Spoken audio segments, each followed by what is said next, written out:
Start. আসসালামু আলাইকুম। আসেন ভাত খাই, আসেন ভাত খাই। বড় মাছ ফুলকপি দিয়া আলু দিয়া বউ রান্না করছে, পাতাকপি ভাজি করছে। রাইতে ভাত খাওয়া নিষেধ, পা ফুইলা গেছে, অসুস্থ, গ্যাস নাই, তার জন্য দুপুরে খাইনি, সকালে খাই নাই।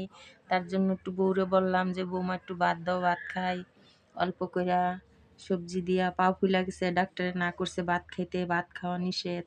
আসলে কি জানেন, আমার বাবা নাই, বাবা ছাড়া মানে থাকা খুব টাফ ব্যাপার। যার যার বাবা নাই আপনারা কমেন্টস করে জানাবেন কার কার বাবা নাই। আসলে বাবা নাই যার, দুনিয়াত কেউ নাই তার, জিগানের মতো কেউ নাই। আসেন ভাত খাই।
মানুষ যদি বিপদে পড়ে,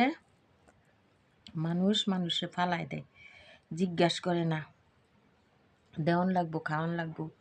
এলাকা মানুষ ভালো সম্পর্ক রাখে না, জিজ্ঞাসা করে না কেমন আছি, জানতে চায় না। কিন্তু আল্লাহ তো কারোরে ফালায় না, নিরাশ করে না। আল্লাহ কইছে রিজিকের মালিক আমি, আমি অবশ্যই তোমারে খাওয়ায় রাখবো, না খাওয়ায় রাখবো না। আল্লাহ কারোরই নিরাশ করে না। কম খাই বেশি খাই, দুঃখ করি কষ্ট করি খাই, তো তবুও মনে একটা দুঃখ যে আপন যদি বাপ থাকতো, ভাই থাকতো, জিজ্ঞাসা করতো যে কেমন আছি, এই কথাটা মনে দুঃখ, আর কোনো দুঃখ নেই।